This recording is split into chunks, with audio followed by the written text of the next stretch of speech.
Perhaps no other century in human existence experienced the terrible and remarkable contrasts of the 20th century. The century was heroic and tragic, progressive and reactionary, forward-looking and frighteningly regressive. A century of contradiction, confusion, and massive change. But the nature of human beings had not changed, and it is that basic nature, more than anything else, which is the determining catalyst of human history, certainly the history of the 20th century. Faith and Fate will focus on how all these events and occurrences impacted on one specific group of people, a people whose survival has defied the ravages and challenges not only of this century, but of the over 40 centuries that have led up to it. Faith and Fate, the story of the Jewish people in the 20th century. Episode 1, The Dawn of the Century, 1900 to 1910. Jewish history has been going on for a very long time, almost 4,000 years since Abraham, the first Jew, and over 3,300 years since we stood at Sinai and received the Ten Commandments and the Torah. Jewish history is a continuum, and it should be viewed in that context. To begin to understand any century of our history, we have to see the big picture. We have to see ourselves in an overview. Who are we? What is a Jew? What is our destiny? How and why have we survived until today? To follow the path of the Jews in the 20th century is to watch history's giant pendulum swing back and forth. At times it's visible. At times it's not. We are proud to be called the people of the book. We are a holy nation rooted in our past. The past is directly connected to our present, and both the past and the present, whether we understand it or not, will in one way or another impact on our future. At the beginning of the century, exactly as the predictions of the exile in the Torah and the prophets foretold, Jews were living in nearly every part of the world, a nation scattered across the earth. At that time, in the early 1900s, there were 10.5 million Jews in the world. Less than 1/4% of the world's population. The majority of them, 7.5 million, lived in Russia and Eastern Europe. 1 million were in North America. 500,000 in Germany. 200,000 in England.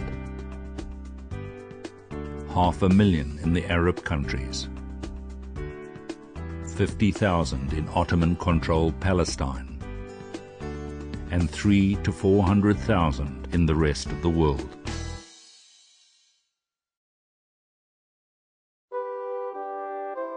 The beginning of the 20th century was a time of empires, colonial expansionism, and imperial rule.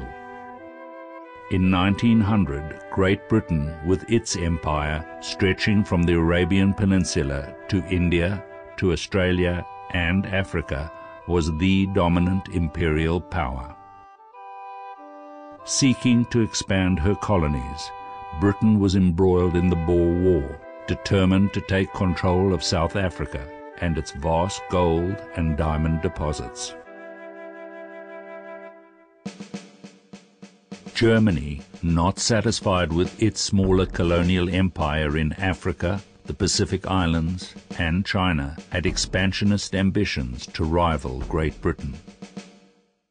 The once almighty Turkish Ottoman Empire, which had been in existence for nearly 600 years, was starting to crumble.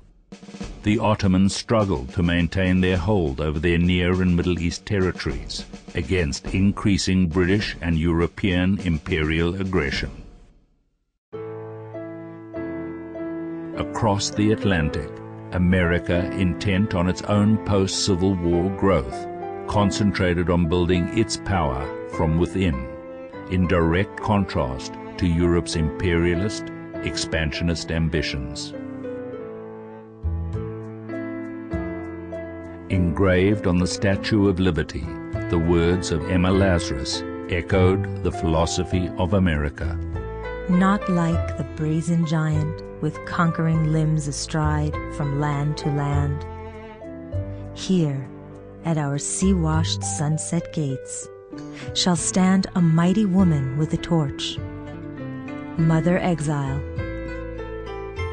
keep your ancient lands, your storied pomp. Give me your tired, your poor, your huddled masses yearning to be free. Send these, the homeless, tempest-tossed, to me.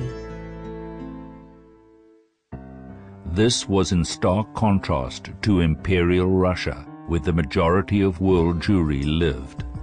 There the Tsar reigned supreme, and the ruling class lived an elitist, privileged life, while most of Russia's masses, including Jews, lived a life of abject poverty.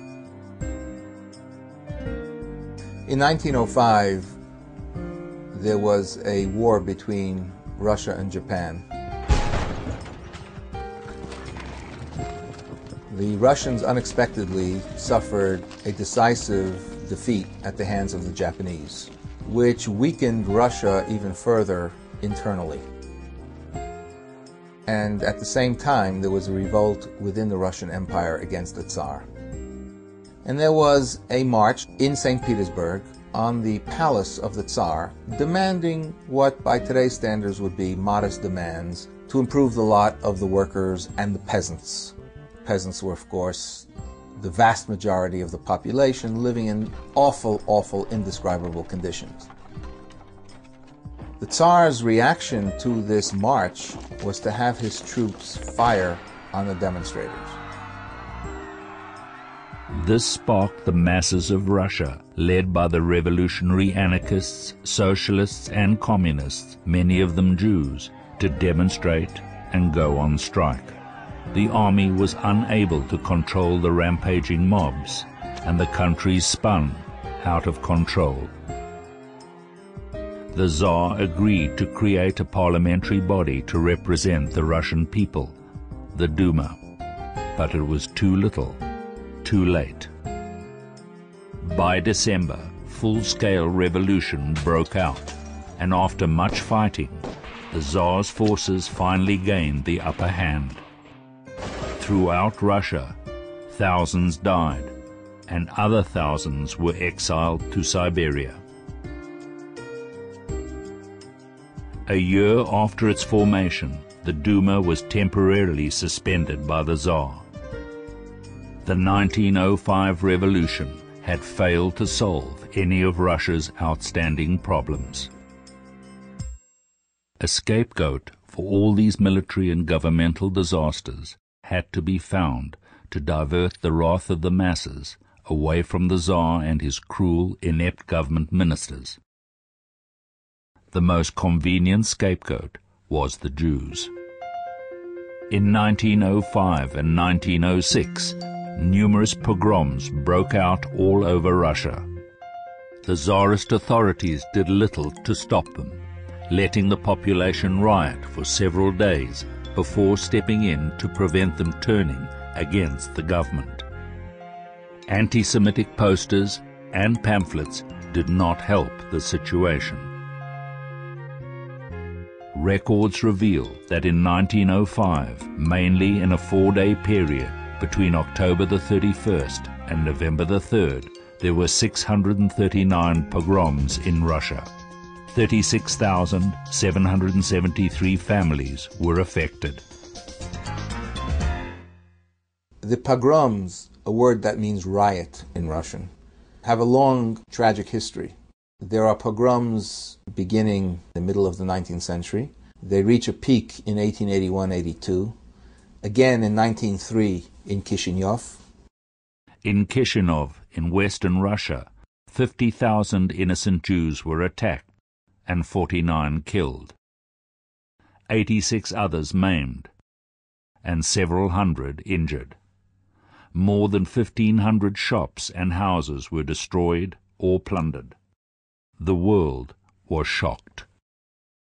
At the request of the American Jewish community, President Theodore Roosevelt forwarded a petition of protest to the Russian government, which they refused to accept. These pogroms had a tremendous long-run effect. First of all, a demographic one. It killed off not only Jews, but their potential children. Women were routinely raped. Many people were driven out of their senses. A second effect, in addition to depressing the size of the Jewish population, was that it stimulated yet another wave of emigration. We've got to get out of here. This is untenable. From 1881 to 1912, 1.89 million Jews left the Russian Empire. It was almost 40% of the Jewish population. The vast majority came to the United States. 2% went to Canada, and about 2.5% went to Palestine. Others went to Western Europe and South America, mainly Argentina. It was the largest migration of Jews in history. Today, 80% of the American Jewish population originally comes from the Russian Empire and its successor state, the Soviet Union. There were also other waves of Jewish migration. Jews, mainly from England and later from Lithuania, lured by the discovery of diamonds, then gold, emigrated to South Africa. Jews also went to places as far away as Australia and South America. They were all motivated by one thing: a search for a better life. Looking back from our position of affluence in the 21st century, especially in America and the Western world, it is virtually impossible to comprehend how difficult life was at that time, especially for the Jews in Eastern Europe. In contrast, the Jews of Western Europe were living a life of relative security, affluence, and social acceptance compared to their impoverished brethren in Eastern Europe, especially Russia. I'm afraid that younger generation of American Jews, in a very short period of time, have forgotten that as recently as their grandparents' generation, the vast majority of Jews, perhaps 95%, were living in what we would call dire poverty. It was not uncommon for there to be one pair of shoes at most in a Jewish family, and children would take turns wearing those shoes when they had to go out in the mud and in the frost in the Russian winter. Certainly, one had only one garment for Shabbat and one garment for the weekday. The fundamental economic problem of Jews was that they could not, by law, own land. So Jews were deprived of the main means of earning a livelihood, namely farming.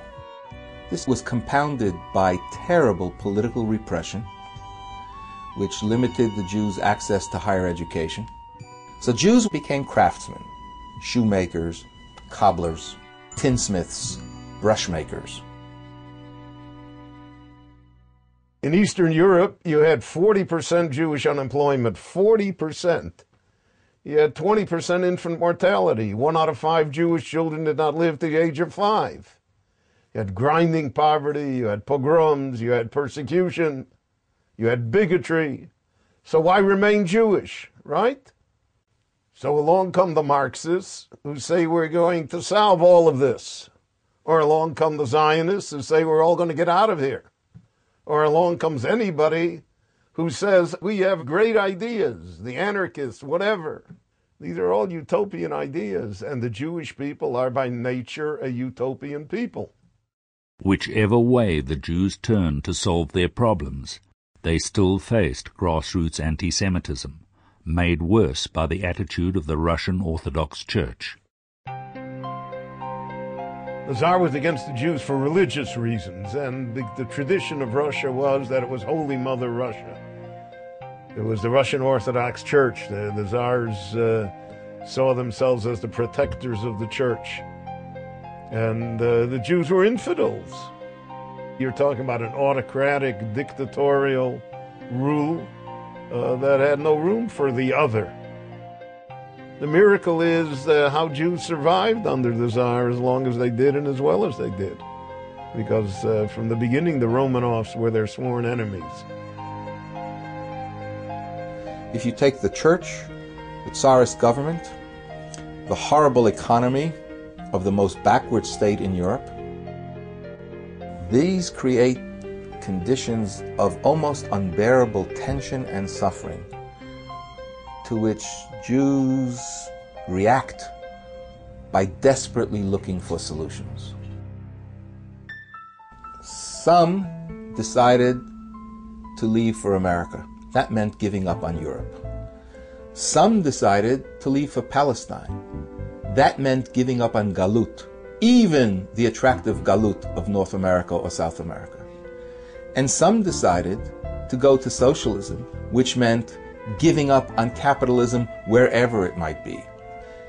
And yet, still others decided to retreat within themselves, to remain within the traditional, the spiritual and psychological walls of the ghetto and await the coming of the Messiah. All of them had one thing in common. They were attempts to solve the Jewish problem. For an increasing number of Jews, the answer was change, to reject the old Judaism and its Torah and traditional ways, which had sustained the Jews throughout their long history, and to reinvent themselves, to accommodate new ways of thinking and living. One major response to the Jewish problem was very obvious. Cease to be Jewish. If you're not Jewish, you will no longer suffer as a Jew. So Jews changed their names, changed their noses, changed their religion, changed their spouses, and tried to disappear into the larger society. In some places, such as the United States, they were quite successful. In other places, such as Germany, they failed. One thing made these changes different from all previous generations.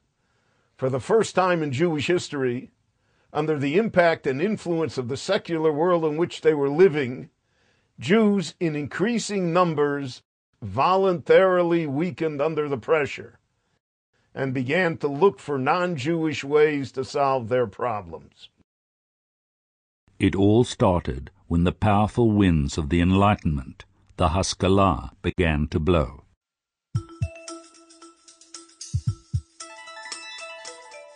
Haskalah was the cultural shift towards modern secularism and away from traditional Torah Judaism. It began in the 18th century in England. It then spread to France and Germany and culminated in the philosophy of Immanuel Kant. Kant posited that man is autonomous, that even God cannot rule over man's choices, and that man can solve all problems by his own efforts. And in fact, to rely upon God is, so to speak, blasphemous. So mankind can do everything and has all the answers. That was the idea of the Enlightenment. And those ideas came to the Jewish world as well. This conflict over Jewish identity and the Jewish soul, with forces for and against religion and belief in God, has had a direct impact on Jewish history. It is a struggle that continues right up to the present day. To obtain a true perspective on Jewish history, we have to understand the answers to these questions. What is a Jew? What does it mean to be Jewish? What is Judaism? These questions and the answers to them lie at the very core and crossroads of Jewish history.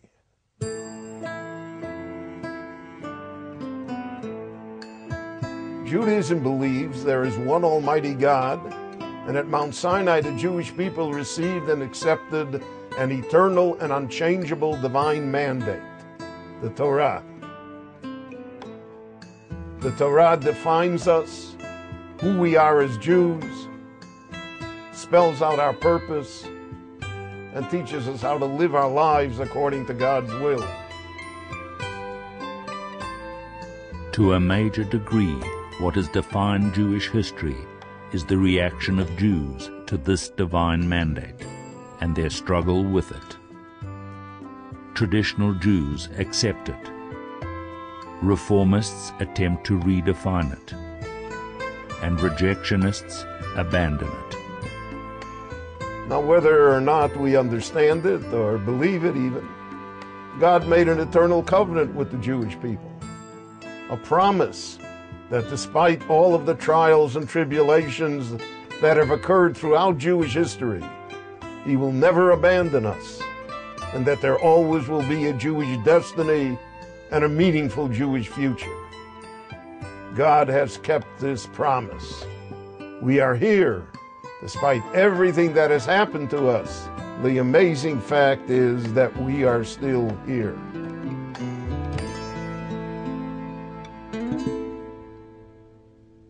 In spite of the severity of living conditions and the inroads of secularism, Judaism and Jewish observance was alive and well in Europe. And the Jewish spirit found inspiration in a variety of places. From the joyful and faith-endowed courts of the Hasidic Rebbes in Poland, Galicia, Hungary, and the Ukraine, to the Torah study halls of the Lithuanian yeshivot and the Jewish giants of the generation. The early part of the century produced some of the greatest figures in Jewish history. Great piety, great scholarship, great innovation. The yeshivot rebuilt themselves, and they built themselves in a different fashion. All of this contributed to a very vibrant Jewish life. And you had holy men like Rabbi Yisrael Meir Kagan, the Chafetz Chaim. You had the great Hasidic Rabbeim, the Svat Emet, the Ger Rebbe, the previous Lubavitcher Rebbe. You had great people that were around and were inspirational. Even within the yeshiva world, there were tensions and changes. One of the biggest developments was the Mussar movement. The Mussar movement was founded in the 1850s by Rabbi Yisrael Salanter. It was an attempt to introduce into Jewish life, in a practical fashion, the great ethical and moral ideas of Judaism so that they would be apparent in human behavior day in and day out. Rabbi Salanter understood well the threat of the Enlightenment, and he encouraged the study of Mussar to strengthen the pillars of Judaism against the increasing onslaught of secularism. There was a great struggle against the Mussar movement, but by the end of the First World War, the struggle had died, and the Mussar movement ruled supreme in the Lithuanian yeshiva world. Everything new in Jewish life causes tensions. Every innovation has opposition. All change is painful, even holy change. Whether it was religious innovation that took place in the yeshivot, Jewish workers fighting for labor reform, or the desire to modernize Judaism in Europe and America, the drive amongst Jews to better themselves and in many cases to create a new Jew, if not even a new Judaism, was widespread. In fact, it was this drive that propelled much of the change in the 20th century. One has to realize that the yeshivot were like the only game in town. The Jews couldn't go to universities. They had no outlet for their intellect. They had no outlet for their scholarship. If you wanted to develop your mind, so to speak, you went to the yeshiva. That's where you got your knowledge. That's where you got your skills. So inside the yeshiva, there were a lot of bright people, but not all of whom were pious. Not all of whom were committed to orthodoxy. but the yeshiva gave them the outlet to develop themselves. And that's why the yeshiva produced socialists and communists and secular Zionists and Marxists, as well as producing great Rosh Yeshiva, rabbis, holy men. The yeshiva was a tremendous intellectual furnace. And out of that furnace came different shapes, different forms. So in Volozhin, for instance, you could produce Bialik, and you could produce Rav Kook, and you could produce Rabbi Zalman Meltzer and other of the great Rosh Yeshiva. And they all came from the same place. Bialik himself called it the intellectual factory of the Jewish people.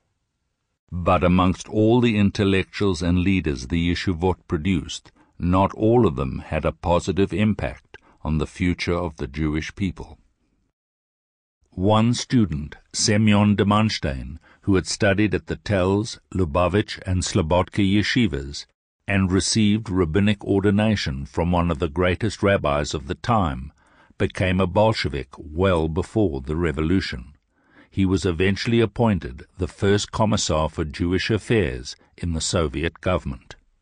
In the Politburo of Lenin and the original communist group, there were many Jews, and yet they destroyed the Jewish people. So it's ironic at best.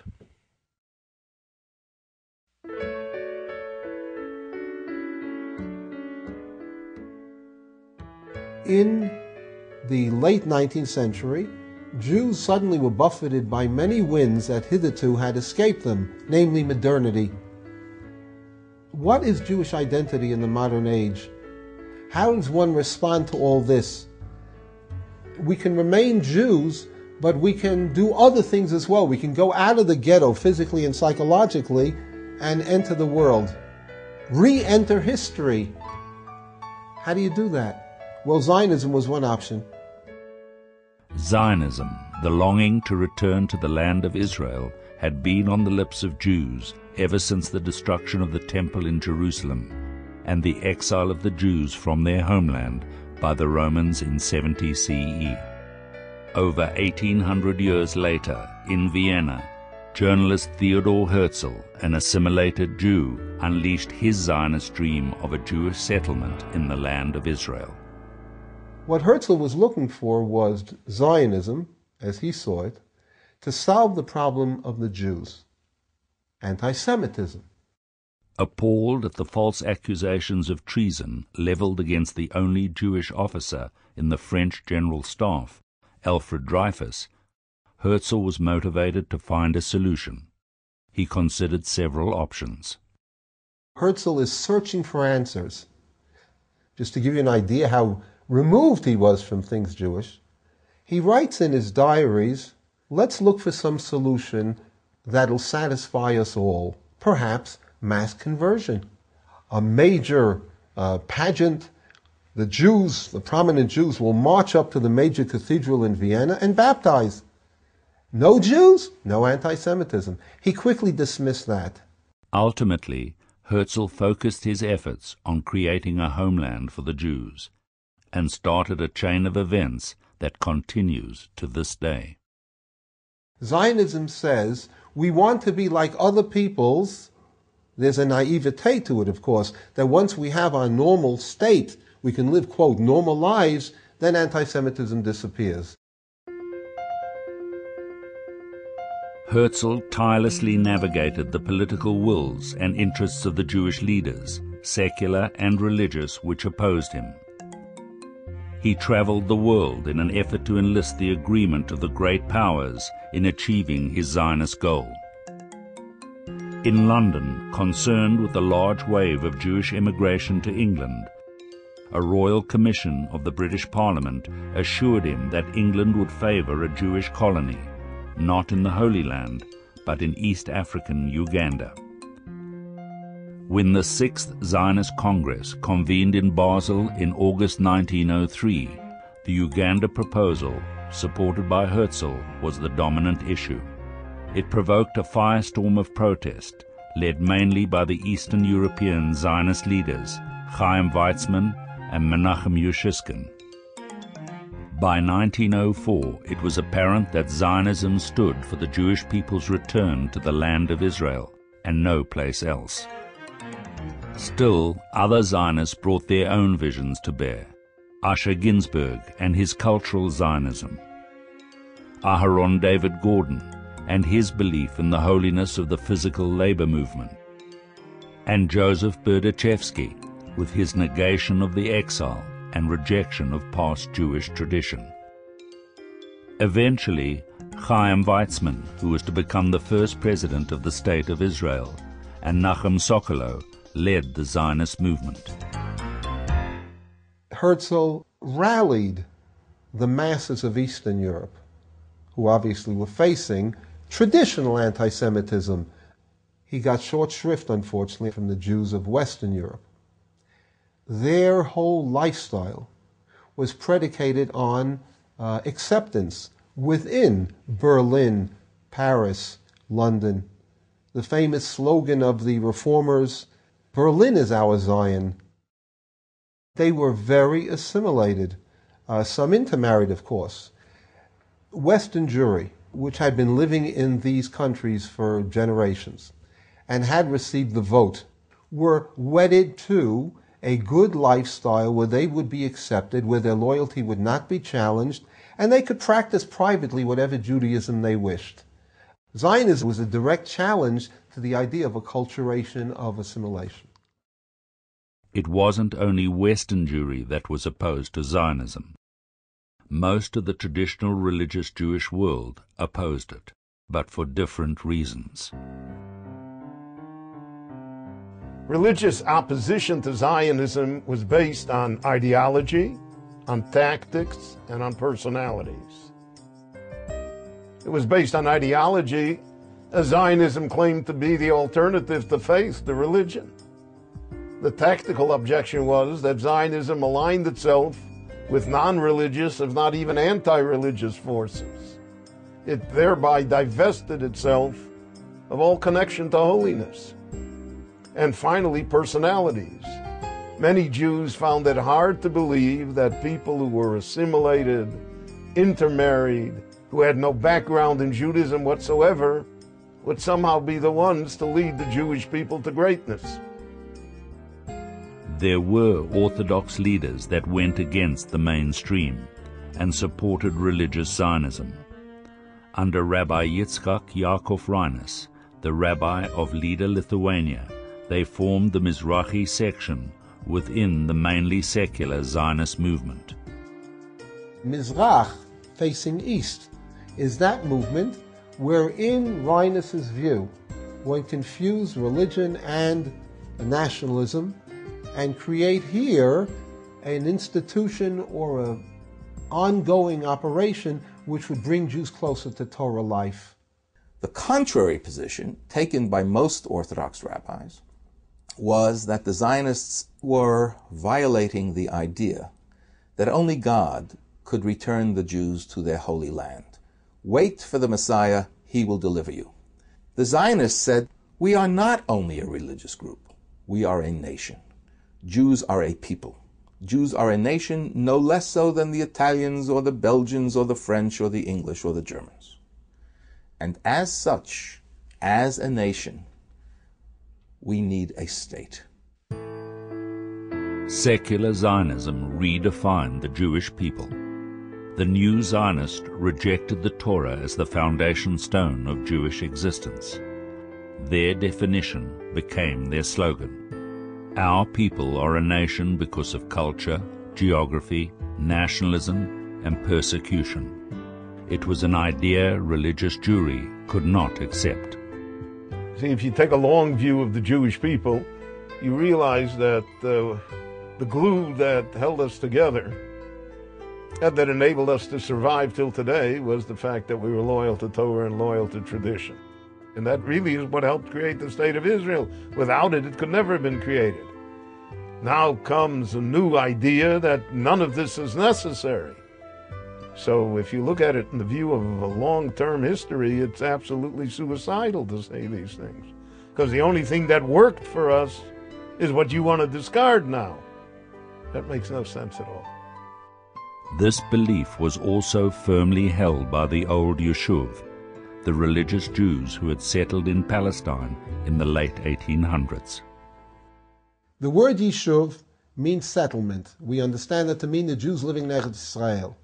We must distinguish between the religious Yishuv, so-called the old Yishuv, as well as the new Yishuv, vibrant, young, committed ideologically to Zionism. The secular New Yeshuv began with the first Aliyah in 1882 of a group of idealistic university students from the Lovers of Zion movement.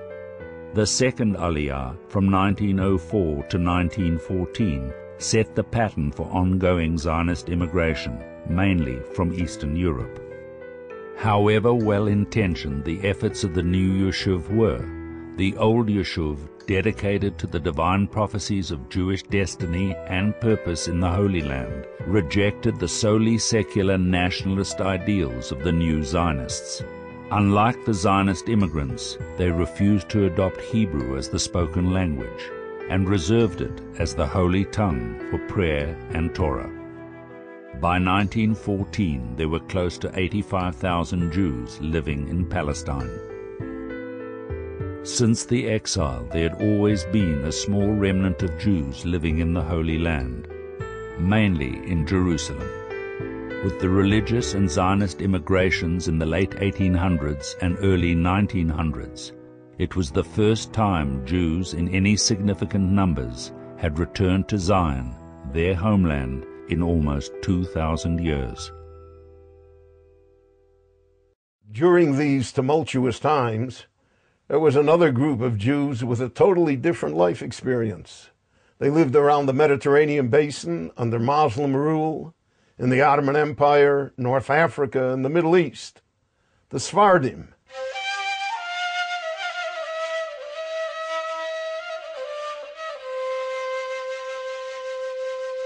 The word Sephardic comes from the Hebrew, actually. The word Sepharad is the Hebrew phrase, the Hebrew word for Spain. Those Jews would be called Sephardim who, after the expulsion from Spain in 1492 and went to Turkey, the Balkan countries, North Africa, who continued to speak Spanish. However, the term has also come to refer in a broader sense to a pan-Sephardic community, namely Jewish communities of the Middle East and North Africa, which follow essentially the same customs, halachic rulings, Jewish law rulings, the same basic liturgy, ritual patterns. And that would include communities such as the Syrian community, Iran, Iraq, other communities in North Africa, even to a certain extent Yemen, where there's a certain spiritual kinship among all of these Jews who lived primarily under Muslim rule during the last 400 or 500 years. The Sephardim lived in their own communities in relative peace and isolated from their Ashkenazic brethren in Western and Eastern Europe. They developed their own rich cultural heritage with unique languages, foods, music, and dress. It doesn't mean that everyone in the Ottoman Empire loved Jews, not so. It doesn't mean that they didn't have some very strong prejudices against Jews, they had them. But in the Jews' private life, they were so enclosed in their own life, and their own communities, and their own world. Jews did enjoy a certain degree of freedom and happiness. And they were, I wouldn't say oblivious to external threat, but it wasn't a constant presence in their mind. And that made a difference. They had a very optimistic viewpoint on life. They lived in a sunny climate. So they sang beautiful songs all the time. Their inner life was in fact very strong and very rich. Although the Sephardim also went through their own challenges, what happened to the Ashkenazic world in Europe never happened to them. They did not go through those forces that challenged tradition. They never went through the Enlightenment or Reform or the Communist Revolution. And because of this, they had a different worldview. There was a different way of dealing with life. And that way of life was, we maintain a traditional framework for our communities. They didn't like groups. They didn't form groups. They did not function with all these isms. They were aware of things, but they looked more to the need for the whole community to maintain one cohesive community. But with the advent of the new century, winds of change began to blow, ushering in new ideas, and with them, new waves of Jewish emigration. Sephardim were influenced by the idea of modernity, opportunity, choice, whereas in the past they were more fatalistic, accepting whatever happened as God's will. By the beginning of the 20th century, there already was a feeling of westernization that you didn't have to accept your fate. You could make your own life. The French influence was on the ascendancy beginning in the late 19th century because they established French-speaking schools throughout the Muslim world. And thousands upon thousands of children in the Sephardic communities were learning French as their first language. They also adapted into French culture. Some of them moved to France. Jews were moving away from the lands of origin to new opportunities. Many thousands went to the United States, while others moved to South America as they could speak Spanish. Others went to Europe, to Africa, and even India and Burma, establishing trading posts and becoming very successful. With the advent of Zionism, thousands moved from Turkey, Syria, Iraq, and Yemen to Palestine. While the Ashkenazic and Sephardic communities were adapting to their new lives in America and elsewhere, back in Europe, the growth of industrialization and the class struggle between workers and owners had a dramatic impact both on the Jews and the existing social order. The old imperial ruling classes were still in power. The Tsar ruled Russia, the Kaiser controlled Germany, and the British Empire still reigned supreme. But for the workers, the issue of the day was the struggle to survive.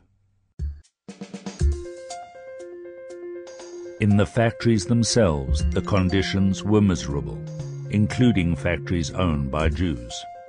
Some of the suffering Jewish workers, their fury unleashed, became the future leaders of the labor unions, both in Eastern Europe and later in the United States. The socialists believed that the fundamental problem of the world was the exploitation of the working class by the capitalists, the owners, and that it was class divisions, not ethnic, religious, racial divisions, that were at the core of the human condition. Once the class issue would be resolved, and once the people who produced goods that had worth would own the means of production, all of these problems, not only economic and political, but also racial, ethnic, and religious, would be solved. The fiery spirit of the Jewish workers coalesced into a formal socialist Jewish labor movement in Europe, which took the form of local organizations called workmen's circles.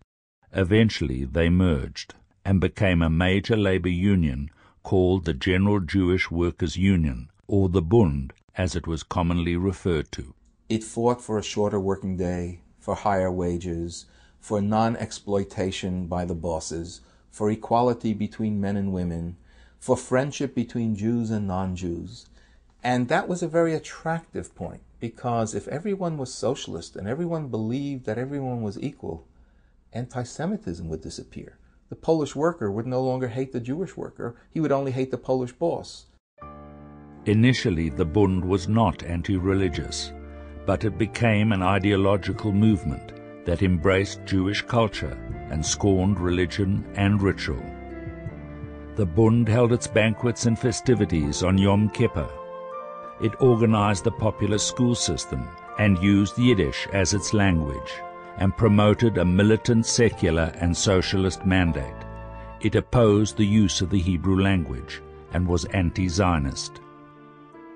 Here again, a Jewish group tried to author another version of the new Jew. It believed that the Zionists had two problems, which were unforgivable. One, the Zionists would unite all of the Jews irrespective of class. And the Zionists thought that all Jews were part of a single nation.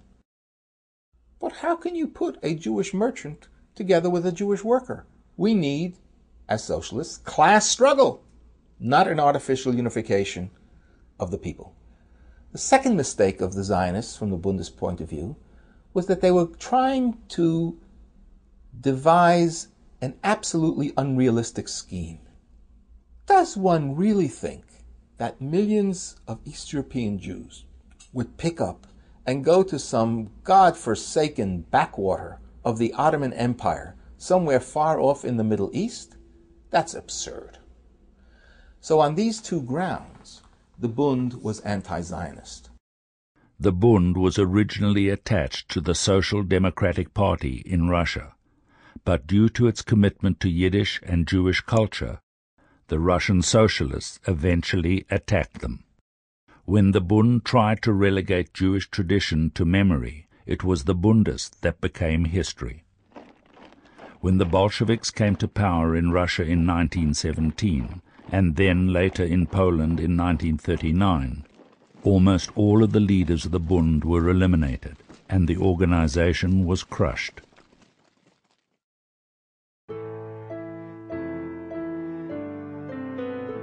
Perhaps the hundreds of thousands of Jewish immigrants thought that by leaving Europe they would leave behind the poverty, anti-Semitism, and ideological winds of change when they came en masse to the United States in the 1900s. But, in a sense, other than the material opportunity to succeed and escape poverty, they replaced one set of challenges to their Jewish identity with another. When Jews came to America in the early 20th century, there were two options open to them. Do you lose your faith? Do you throw it away? Or do you hold on and you say, they can take everything away from me, but they can't take away my faith? The other option was melting pot. Namely, you come to America and you melt down and become a cookie-cutter American like everybody else. That melting pot is the public school. Melting pot is the settlement house. Melting pot is the ideology of America. The challenges of Jewish immigrants coming to America are employment, language, a different social structure, and a completely new society.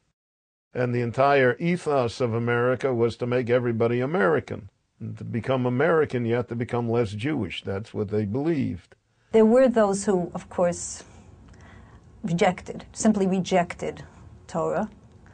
They came from Europe, and the stories of the people who threw their tefillin overboard and things like that. And yet, when you read what was going on at that time, you realize that the vast majority did not want to let go, but let it go little by little, piece by piece. And the first thing to go was Shabbos. The metaphor I would use is that the tefillin are not thrown overboard, and when they arrive and they live in their tenements on the Lower East Side or other such neighborhoods, the tefillin start on the top of the bureau, and over the course of the years, the tefillin slowly but surely move down to the bottom of the drawer as work considerations, social considerations take precedence over religious observance. There were several factors that conspired to sever the ties between traditional Jewish life and the new immigrant Jewish family. At the core was the difficulty of being able to find a job that would not necessitate violating the Sabbath, the difficulty of procuring kosher food, the continued use of Yiddish for teaching and sermons, and most significantly, the lack of an educational system for the young generation that would make Judaism appealing and relevant.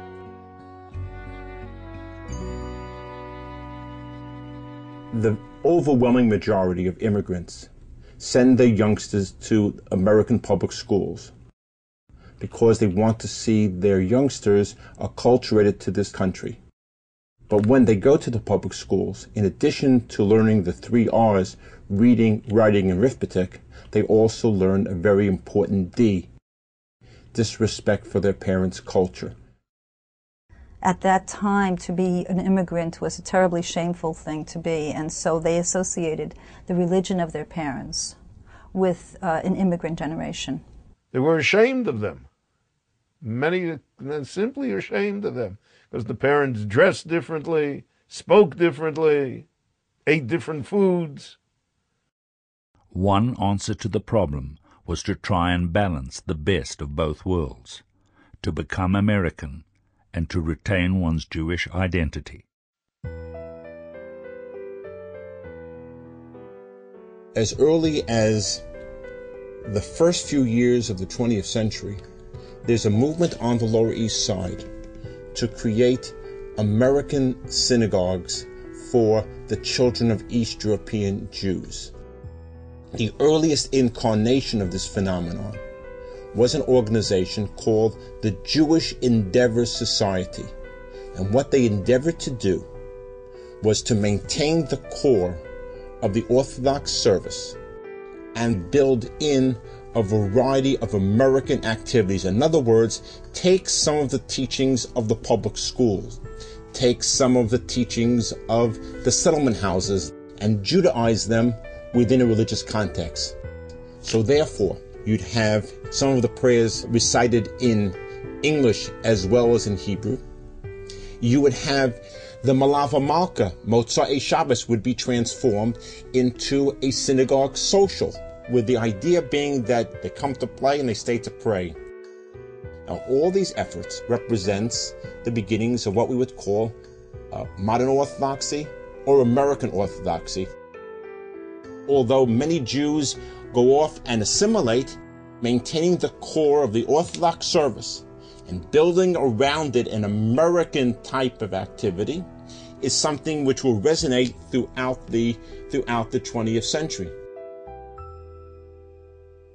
However, the American immigration experience was not limited only to European Jews. Sephardic Jews were also coming to America in search of new opportunities. They not only found a very different culture, but they met a very different group of Jews, the Ashkenazim.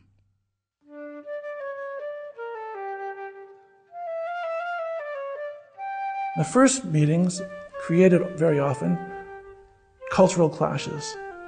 These were people, brothers and sisters basically, who had been separated from each other for centuries and centuries, who recognized they were the same people, who recognized they believed in the same God and the same Torah and the same religion, etc., but whose mannerisms and way of speaking were radically different.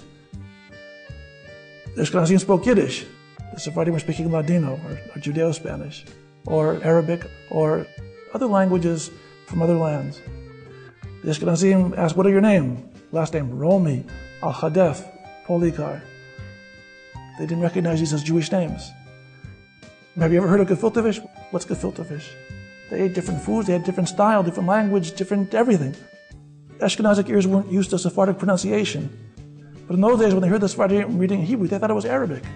So even though, in fact, there was one religion and one people, there are enough little nuances that create tensions and differences among the people.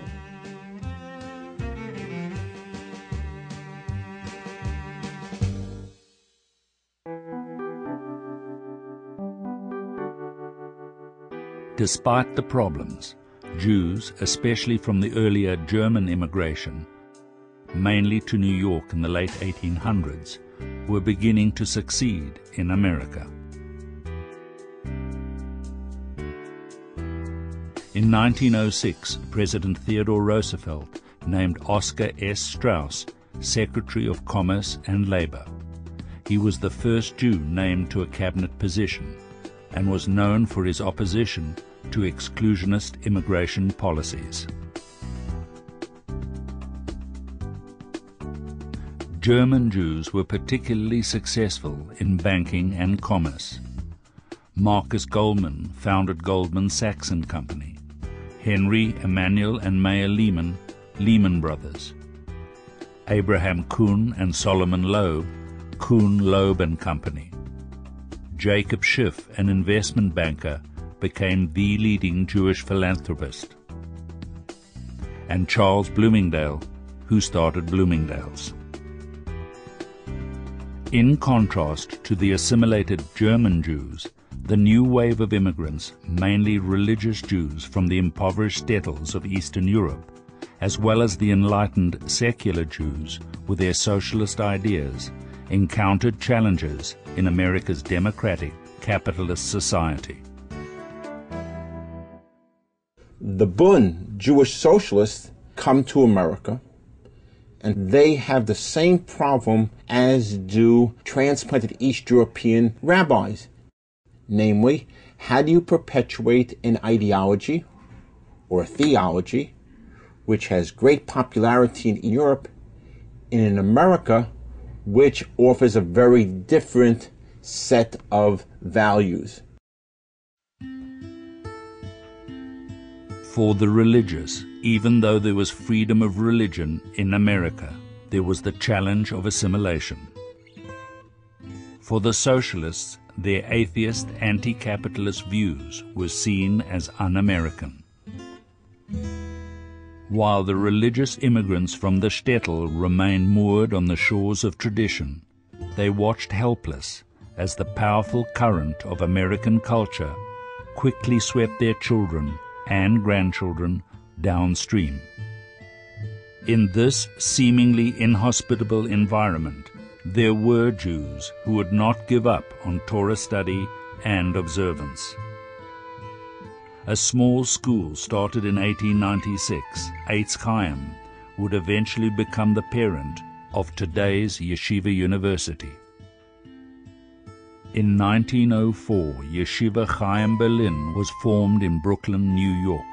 Though Eitz Chaim and Chaim Berlin became the pioneers of what later would become the religious day school movement, the fruits of their efforts would not manifest for almost 50 years. And, although a number of great, well-respected European rabbis came to America in the early 20th century, the assimilation of the younger generation rendered them almost irrelevant. In 1902, Rabbi Jacob Joseph, the first and only chief rabbi of New York, died of a broken heart in reduced circumstances after struggling valiantly to stem the tide. While these Orthodox rabbis maintained a purely survivalist position, other structures and organizations arose to try and meet the needs of the new immigrants. It was against this backdrop that many American Jews would seek to redefine their Judaism. Reform Judaism, which had begun in Germany in the 19th century and decades later established itself in America, followed its mandate of reforming Judaism. By then, it had already eliminated many basic tenets of traditional observance. Sabbath services were held on Sunday. Hebrew was erased from prayer, as was any mention of the land of Israel. The difference, or one of the differences between Reform and Orthodoxy, is that Reform denied the divinity of the biblical text and accepted those parts as guides to behavior and to thought which it found attractive, the moral and the ethical. Those parts which people deemed to be irrelevant or even obnoxious, such as the laws of kashrut, which would prevent them from social intercourse with many of their neighbors, their non-Jewish neighbors.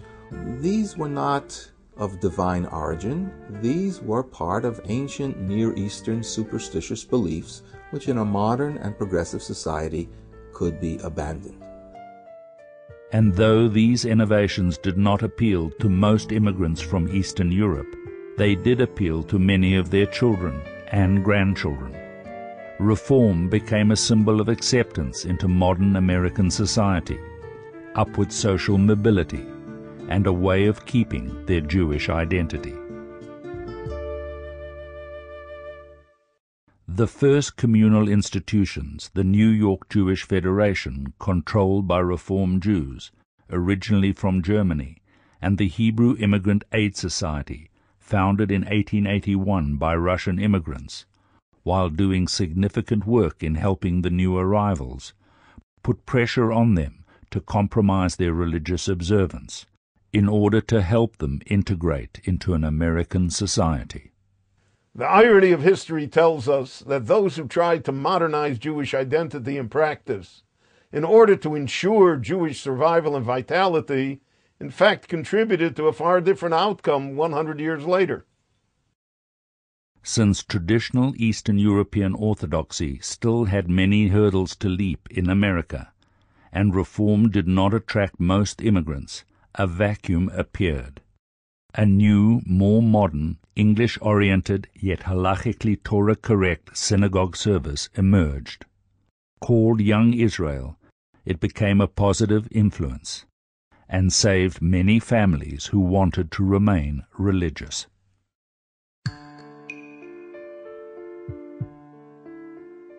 Still, another institution was founded, originally by Orthodox rabbis in 1886. The Jewish Theological Seminary was dedicated to training English-speaking rabbis and teachers. When it was on the verge of collapse, it was rescued by the noted philanthropist Jacob Schiff, and then transformed under the leadership of Dr. Solomon Schechter. A familiar theme reappeared as Dr. Schechter proposed his new definition of Judaism. It is not the mere revealed Bible that is of first importance to the Jew, but the Bible as it repeats itself in history. In other words, the interpretation of the Bible as influenced by changing historical times. This meant the center of authority was removed from the Torah and placed in the collective conscience of what Dr. Schechter called Catholic Israel, meaning a consensus of the whole of the community of Israel, as embodied in the Universal Synagogue movement, which he started. This initiative became Conservative Judaism. At the beginning, Conservative and Orthodox Judaism did not radically differ. However, soon the seminary produced rabbis that permitted their modern American congregants mixed seating and a relaxation of certain religious laws. By the end of the first decade of the 20th century, it was clear that Conservative Judaism was becoming yet another force, convinced that the only way to conserve Judaism was to bend it to the will of American life and customs, and not the other way around. However, these religious movements were an outgrowth of the European Ashkenazic experience. A profound difference between the Ashkenazim and the Sephardim was that the Sephardim in the main never doubted or changed their Jewish tradition or their devotion to Torah or allegiance to God. We didn't know about Reformer, Conservative, or Orthodox until we came to the United States. All the synagogues were Orthodox. They were all traditional synagogues. The people who came to the synagogue, some would be more observant orthodoxly, some would be less observant orthodoxly, but together they did not believe in establishing different synagogues or different movements. And to this day, I don't think there's one Sephardic synagogue that's officially a member of a Reformer conservative movement. 1900 to 1910 was a decade of mass Jewish immigration to new lands of hope and opportunity. A decade that witnessed the evolution of new social, economic, and political ideologies, and the drive to create a new Jewish state in Palestine. Once again, as throughout their history, Jews were facing radical, new challenges, while around them, the imperial race was escalating. The empires of the old order were expanding their ambitions. Alliances were being made between the major continental powers who were beginning to face off. All the empires of Europe increased their stocks of arms and modernized their weapons of war. The situation was deteriorating. All this would eventually impact on the unfolding story of the Jewish people.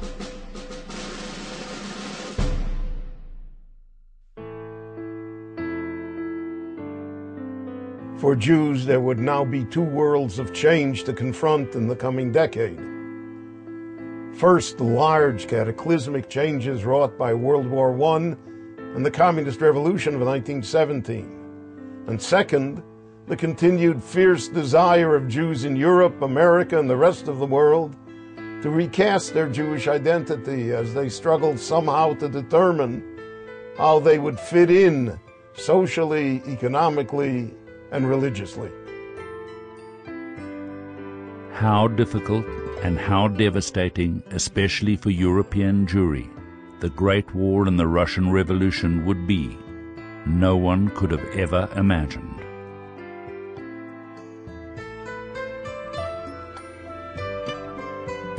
For more on Jewish history, go to jewishhistory.org.